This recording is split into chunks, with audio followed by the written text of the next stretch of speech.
سورت کے اس اجمالی تعارف کے بعد اب ہم اللہ تعالیٰ کے نام پر سورت کی تفسیر شروع کرتے ہیں۔ اس وقت سورہ نساء کی سب سے پہلی آیت تلاوت کی گئی تھی اور اس کا ترجمہ پیش کیا گیا تھا۔ اس میں پہلی بات تو یہ قابل ذکر ہے کہ اللہ تبارک و تعالی نے اس سورت کو بھی تقوی کے حکم سے شروع کیا ہے۔ یا ایھا الناس اتقوا ربکم، اے لوگو اپنے پروردگار سے ڈرو، اور یہی وہ حکم ہے جس پر سورہ آل عمران ختم ہوئی تھی کہ اس میں بھی آخری آیت میں تقوی کا حکم دیا گیا تھا۔ تو اللہ تبارک و تعالی جا بجا قرآن کریم میں تقوی کا جو حکم دیتے ہیں کہ تقوی اختیار کرو، وہ اس لیے کہ اس تقوی کے بغیر انسان نہ اچھی زندگی گزار سکتا ہے، نہ دوسروں کے ساتھ اچھا معاملہ کر سکتا ہے۔ تقوی کا حاصل، جیسا کہ پہلے بھی عرض کیا جا چکا ہے، یہ ہے کہ انسان کے دل میں یہ احساس باقی رہے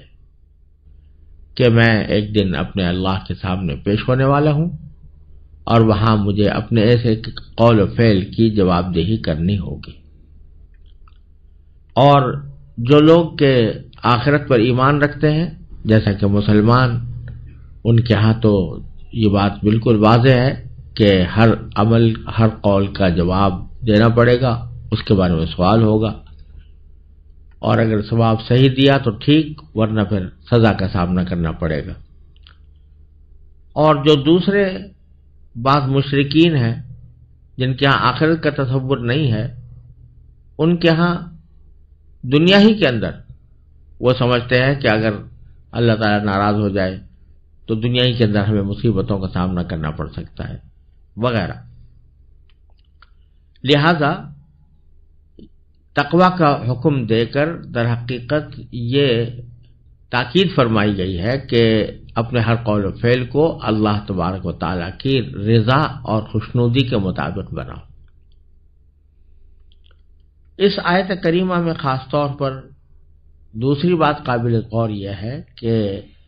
یہاں جو خطاب کیا گیا ہے وہ یا ایھا الناس کہہ کر کیا گیا، یا ایھا الذین آمنوا نہیں، ورنہ بہت سی جگہوں پر قرآن کریم جب خطاب کرتا ہے تو یا ایھا الذین آمنوا کہہ کر خطاب کرتا ہے جس کے مخاطب صرف مسلمان ہوتے ہیں، لیکن یہاں یا ایھا الناس فرمایا گیا، اے لوگو۔ اور بظاہر اس کی وجہ یہ ہے کہ آگے جو حکم دیا جا رہا ہے، جس کے لیے سورہ نساء کی ابتدائی آیات خاص طور پر مقرر فرمائی گئی ہے، وہ خاندانی نظام سے متعلق ہے۔ خاندانی نظام میں مختلف رشتہ داروں کے آپس میں ایک دوسرے کے اوپر جو حق ہوتے ہیں ان کی پاسداری کا حکم دیا گیا ہے، اور ایک دوسرے کے ساتھ اچھے سلوک کا حکم دیا گیا ہے۔ یہ حکم ایسا ہے کہ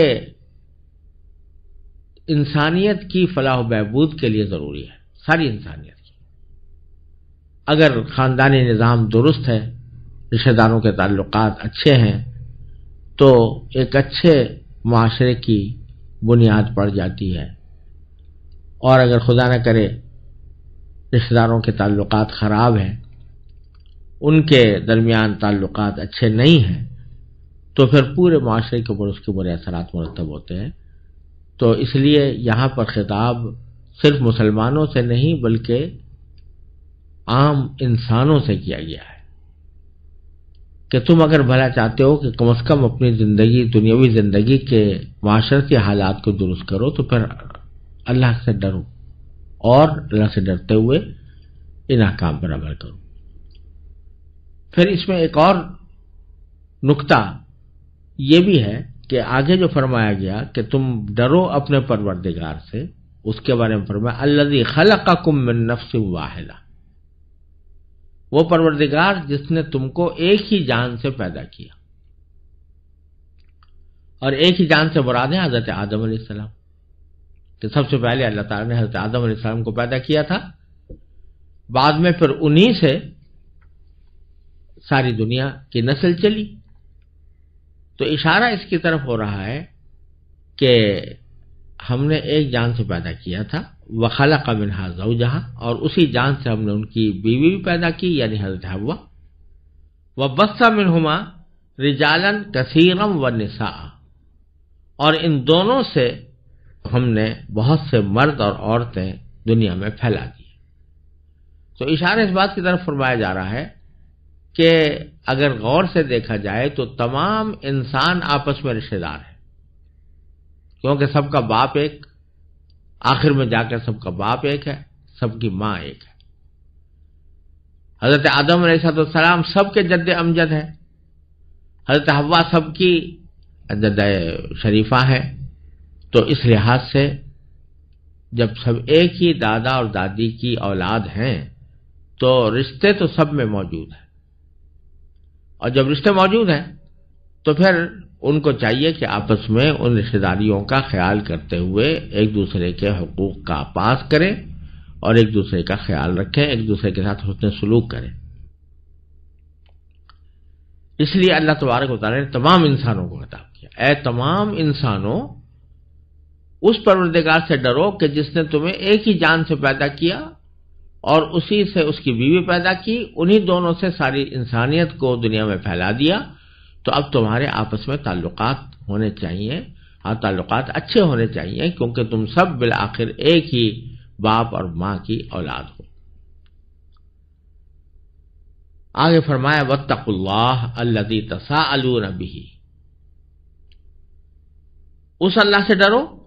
جس کا واسطہ دے کر تم ایک دوسرے سے اپنے حقوق مانگتے ہو۔ یہ اشارہ اس طرف ہو رہا ہے کہ جب دنیا میں لوگ ایک دوسرے سے اپنے حقوق کا مطالبہ کرتے ہیں تو بکثرت اس قسم کے جملے کہتے ہیں کہ خدا کے واسطے مجھے میرا حق دے دو، خدا کے واسطے میرا فلاں کام کر دو۔ تو یہ خدا کا واسطہ دے کر تم اپنا حق مانگتے ہو دوسروں سے، تو جس خدا کا واسطہ دے رہے ہو اور واسطہ دے کر اپنا حق مانگ رہے ہو اس سے بھی تو ڈرو، اس سے ڈرو، اس بات سے ڈرو کہ تم نام تو اس کا لے رہے ہو اور اس کا واسطہ اس کا دے رہے ہو، لیکن اگر تم کسی غلط چیز کا مطالبہ کر رہے ہو، ناجائز کام کا مطالبہ کر رہے ہو، کوئی ناجائز آمدنی اس کے ذریعے حاصل کرنا چاہتے ہو، تو جس خدا کا واسطہ دے کر تم یہ ناجائز کام کر رہے ہو، کیا وہ کل تم سے بات پرس نہیں کرے گا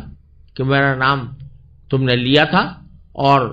تم نے اس کے نام کو لے کر تم نے غلط استعمال کیا اور اپنے ناجائز مفاد کو اس سے حاصل کرنے کی کوشش کی؟ تو جس خدا کا واسطہ دے کر تم ایک دوسرے سے اپنے حقوق مانگتے ہو، تساءلون بہ یعنی ایک دوسرے سے مطالبے کرتے ہو، تو اس سے ڈرو کہ کہیں ایسا نہ ہو کہ تم خدا کا واسطہ دے کر تو مطالبہ کر رہے ہو اور مطالبہ کر رہے ہو کسی ناحق چیز کا، اور وہ تمہارے لیے ناجائز ہو اور اس کے نتیجے میں تمہیں آخرت میں اللہ کے سامنے شرمندہ ہو کر سزا بھگتنی پڑے۔ والارحام، اللہ سے ڈرو جس کا واسطہ دے کر تم ایک دوسرے سے اپنے حقوق مانگتے ہو، اور رشتہ داریوں کی حق تلفی سے ڈرو۔ ارحام کا لفظ استعمال کیا قرآن کریم نے۔ ارحام در حقیقت جمع ہے رحم کی۔ رحم اصل میں تو بچے دانی کو کہتے ہیں، لیکن چونکہ اسی رحم سے ساری رشتہ داریاں پیدا ہوتی ہیں، رحم سے بچہ پیدا ہوتا ہے اور اسی بچے سے پھر دوسرے کے ساتھ جب تعلقات ہوتے ہیں تو اسی کو رحم کا رشتہ قرار دیا جاتا ہے۔ چنانچہ قرآن کریم میں اس کو ذو رحم کہتے ہیں، ذو رحم محرم کہتے ہیں، اولو الارحام کہتے ہیں، کیونکہ ان سے آپس میں رشتہ داریوں کا تعلق ہوتا ہے۔ تو بعد میں ارحام کا لفظ مطلق رشتہ داریوں کے لیے بھی استعمال ہونے لگا، اور چونکہ یہ سارے رشتے رحم کی بنیاد پر وجود میں آتے ہیں، اس لیے رشتہ داروں کے ساتھ اگر اچھا برتاؤ کیا جائے تو اس کو صلہ رحمی کہتے ہیں، اور اگر برا برتاؤ کیا جائے تو قطع رحمی کہتے ہیں، اور احادیث میں صلہ رحمی پر بہت زور دیا گیا ہے۔ ایک حدیث میں رسول کریم سرور تو عالم صلی اللہ علیہ وسلم کا ارشاد ہے کہ من احب ان یبسط له فی رزقه وینسأ له فی اثره فلیصل رحمہ، یعنی جس شخص کو یہ بات پسند ہو کہ اس کے رزق میں کشادگی پیدا ہو اور اس کی عمر دراز ہو تو اسے چاہیے کہ اسے صلہ رحمی سے کام لے، اپنے رشتہ داروں کے ساتھ اچھا برتاؤ کرے۔ اور ایک حدیث میں رسول کریم صلی اللہ علیہ وسلم کا یہ ارشاد بھی منقول ہے کہ یا ایھا الناس افشوا السلام واطعموا الطعام وصلوا الارحام وصلوا باللیل والناس نیام تدخلوا الجنۃ بسلام، کہ تم ایک دوسرے سے سلام کثرت سے کیا کرو، ایک دوسرے کو سلام کو رواج دو آپس میں، اور اطعموا الطعام رضا جوئی کے لیے لوگوں کو کھانا کھلایا کرو، وصلوا الارحام صلہ رحمی کیا کرو، وصلوا باللیل والناس نیام، اور رات کو ایسے وقت میں نماز پڑھا کرو جبکہ لوگ سو رہے ہوں، اور اس کا نتیجہ کیا ہوگا کہ ادخلوا الجنۃ بسلام، کہ ان اعمال کے نتیجے میں تم جنت میں داخل ہو جاؤ سلامتی کے ساتھ، کسی رکاوٹ کے بغیر۔ اور ایک حدیث میں رسول کریم صلی اللہ علیہ وسلم کا یہ ارشاد ہے کہ اگر کسی عام مسکین کو صدقہ کیا جائے وہ تو صدقہ ہے، اور اگر کسی رشتہ دار کو کیا جائے تو اس میں دو ثواب ہیں، ایک صدقے کا ثواب اور ایک صلہ رحمی کا ثواب۔ اور دوسری طرف قطع رحمی کی بڑی برائی بیان فرمائی گئی ہے اور اس پر وعیدیں بیان کی گئی ہیں۔ فرمایا لا يدخل الجنت قاطع، جو قطع رحمی کرے وہ جنت میں داخل نہیں ہوگا، اور جنت میں داخل ہونے کا مطلب یہ ہے کہ پہلے ہی داخل نہیں ہو جائے گا، اپنی سزا بھگتے گا، اپنی قطع رحمی کی سزا بھگتے گا، پھر اگر مومن ہے تو بالآخر کہیں سزا بھگتنے کے بعد کہیں جنت میں اس کو داخلہ ملے گا۔ اور فرمایا لا تنزل الرحمت علی قوم فیہ قاطع رحم، یعنی اس قوم پر اللہ تعالیٰ کی رحمت نہیں اترتی کہ جس میں کوئی قطع رحمی کرنے والا موجود ہو۔ تو یہ ساری باتیں کہ رحم کے حقوق کے جو ادائیگی کے اوپر زور دیا گیا ہے احادیث میں، وہ سب اس کی تشریح ہے۔ یعنی رسول جو قرآن کریم نے فرمایا کہ اللہ سے ڈرو اور رشتہ داریوں کی حق تلفی سے ڈرو، اور یہ جو حوالہ دیا نا کہ ایک ہی جان سے سب کو پیدا کیا گیا تھا اور انہی اور ان کی بیوی سے پوری انسانیت پھیلا دی گئی، اس میں توجہ اس طرف دلائی جا رہی ہے کہ تم سب آپس میں رشتہ دار ہو، لہذا اپنی رشتہ داریوں کا خیال کرتے ہوئے ایک دوسرے کے ساتھ اچھا برتاؤ کرو۔ پھر فرمایا کہ ان اللہ کان علیکم رقیبا، یعنی اللہ تعالیٰ تم پر نگران اور نگہبان ہے، جو تمہارے دلوں اور ارادوں سے بھی باخبر ہے۔ اگر رسمی طور پر شرما شرمی یا بے دلی سے کوئی کام بھی کر دیا مگر دل میں اللہ تعالیٰ کی رضا جوئی یا اثار و خدمت کا جذبہ نہ ہوا تو وہ قابل قبول نہیں ہے۔ اس سے اللہ تعالیٰ کی ڈرنے کی وجہ بھی معلوم ہو گئی کہ وہ سب پر ہمیشہ نگراں ہے۔ قرآن کریم کا یہ عام اسلوب ہے کہ قانون کو محض دنیا کی حکومتوں کے قانون کی طرح بیان نہیں فرماتا، بلکہ تربیت اور شفقت کے انداز میں بیان کرتا ہے، اور قانون کے بیان کے ساتھ ذہنوں اور دلوں کی تربیت بھی کرتا ہے۔ تو اسی تربیت کا ایک حصہ یہ ہے کہ یہ احساس دلایا جا رہا ہے کہ ان اللہ کان علیکم رقیبا، کہ اللہ تعالیٰ تمہیں ہر وقت دیکھ رہا ہے، ہر وقت تمہاری نگرانی کر رہا ہے۔ اگر یہ احساس انسان کے دل میں جاگزین ہو جائے کہ میں ہر وقت اللہ تعالیٰ کی نگاہ میں ہوں، وہ مجھے دیکھ رہا ہے، تو اس کے اعمال و افعال پر انقلابی اثرات مرتب ہوتے ہیں۔ ساری خرابی غفلت سے ہوتی ہے۔ ہم یہ بات بھول جاتے ہیں کہ ہم اللہ تعالیٰ کی نگاہ میں ہیں، اللہ تعالیٰ ہماری نگرانی فرما رہا ہے، اس کی وجہ سے گناہوں میں مبتلا ہوتے ہیں، اس وجہ سے ایک دوسرے کے حقوق برباد کرتے ہیں، اس کی وجہ سے ہم دوسروں کے ساتھ بدسلوکی کرتے ہیں۔ لیکن اگر یہ احساس ہو کہ میں ہر وقت اللہ کی نگاہ میں ہوں، تو اس صورت میں آدمی کے سلوک میں یقیناً فرق آ جائے گا۔ اس کی ایک مثال یوں سمجھیے کہ آج کل بہت سے دفاتر میں، عمارتوں میں اس طرح کے کیمرے لگے ہوئے ہیں کہ جو بھی آدمی اس کے اندر داخل ہو یا کوئی کام کرے تو وہ اس کی تصویر آ جاتی ہے، اور کوئی آدمی ہوتا ہے جو اس کی نگرانی کر رہا ہوتا ہے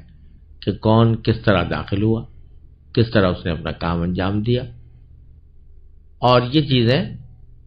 اس کے جو ذمہ دار آدمی ہیں اس کی نگاہ میں ہوتی ہے۔ جہاں یہ انتظام ہو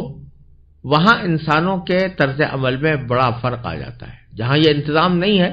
تو بے پرواہی سے لوگ کام کرتے ہیں، غفلت کے ساتھ کام کرتے ہیں، لیکن جہاں یہ انتظام ہے تو وہاں ہر وقت اس کو یہ احساس ہے کہ میری ہر نقل و حرکت کہیں دیکھی جا رہی ہے، تو اس کے نتیجے میں اس کے اندر ایک ٹھٹک پیدا ہو جاتی ہے کہ میں کہیں کوئی غلط کام نہ کر بیٹھوں۔ تو یہی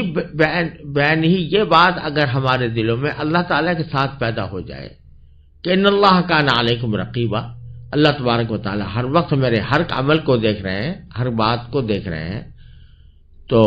اس کے نتیجے میں یقیناً ہمارے طرز عمل میں فرق آئے گا، خود اللہ تعالیٰ کے ساتھ معاملے میں بھی فرق آئے گا،